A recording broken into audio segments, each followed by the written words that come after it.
پہلے امام کی صلوات، پہلے امام کی صلوات، پہلے امام کی صلوات، پہلے امام کی صلوات، پہلے امام کی صلوات جناب امیر المؤمنین، اس پر صلوات جناب علی علیہ السلام امیر المؤمنین. چکر نہیں مانا جائے گا،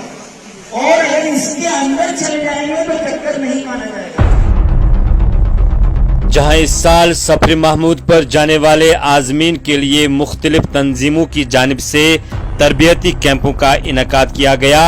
وہیں شیعہ ایسوسی ایشن جموں و کشمیر نے ضلع بانڈی پورہ کے شادی پورہ علاقے میں آج ایک حج تربیتی کیمپ منعقد کیا، جس میں وادی کے دور دراز علاقوں سے آئے ہوئے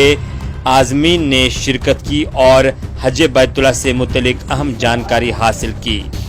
اس موقع پر کئی علماء کرام نے حج کی اہمیت کے بارے میں اپنے تاثرات پیش کیے اور عازمین کو اس بات سے باخبر کیا کہ کس طرح سے حج کے فرائض انجام دینے ہیں. اس دوران عازمین کو عملی طور حج کرنے کے ارکان بھی سکھائے گئے. کشمیر کراؤن کے لیے سابق علی سابق کی یہ خاص رپورٹ.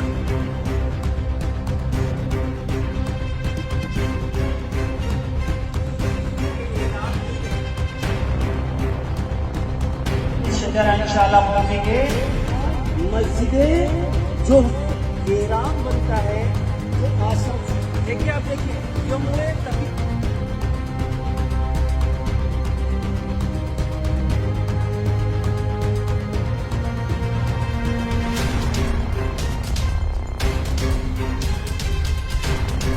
آج جامعہ امام صادق صلوات اللہ وسلام علیہ شادی پورہ بانڈی پورہ میں انجمن آل جموں کشمیر شیعہ ایسوسی ایشن کی جانب سے حج تربیتی کیمپ کا انعقاد ہوا، جس میں حجاج کرام کو تربیت دی جائے گی کہ کس طرح سے انہیں حج الاسلام جو اس سال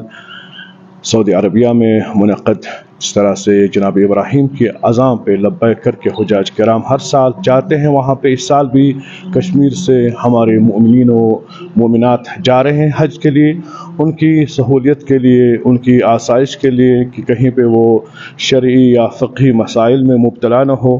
تو ان کی آسائش کے لیے ہم نے یہاں پہ تربیتی کیمپ کا انعقاد کیا ہے، جس میں ہم نے ان کے لیے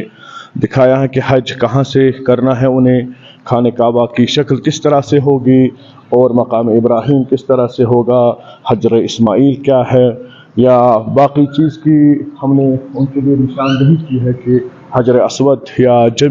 رمی جمرات کس طرح سے ہوگی. وہاں پہ تمام چیزوں کو ہم نے یہاں پہ کوشش کی کہ اس چیز کو ہم کتابوں سے نکال کر لوگوں کے سامنے پریکٹیکل رکھیں ہم، کیونکہ کتابوں سے بہت سے مسائل یا شفوی انداز میں ہم انہیں بہت کچھ بولتے ہیں تو پھر بھی لوگوں میں ایک قسم کی ایمبیگیوٹی، ابہام رہتے ہیں. ان ابہامات کو دور کرنے کے لیے ہم نے فیصلہ کیا کہ ہم ان کے لیے ایک تربیتی کیمپ جو پریکٹیکل ہوگا، جس میں ایک حاجی صاحب کو یہاں پہ تربیت دی جائے گی کہ آپ کو احرام کس طرح سے باندھنا ہے، اس کے بعد آپ کے لیے محرمات کون چیز ہوگی، کیا کیا آپ پہ حرام ہوگی اللہ سبحانہ و تعالیٰ کی طرف سے،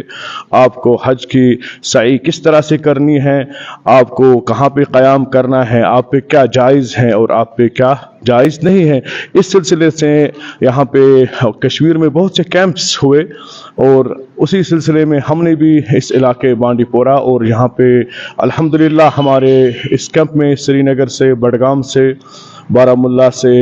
حتیٰ کہ اننت ناگ اور شوپیان اور دیگر اضلاع سے بھی مومنین و مومنات، مسلمین و مسلمات شامل ہوئے ہیں. جو حجاج کرام کشمیر سے جا رہے ہیں ان سے یہ گزارش ہے کہ ان سے میں التماس ہے میرا کہ آپ وہاں پہ انہیں اپنی تہذیب و تمدن اور جو ہمارے اخلاقیات ہے ان کا مظہر بنیے، اس کی رہنمائی کیجیے اور دنیا کو پیغام دیجیے کہ ہماری قوم، ہم کشمیر سے آئے ہیں اور یہ قوم مہذب ہے، یہ امن پسند قوم ہے. یہی پیغام دنیا تک آپ کو لینا ہے وہاں.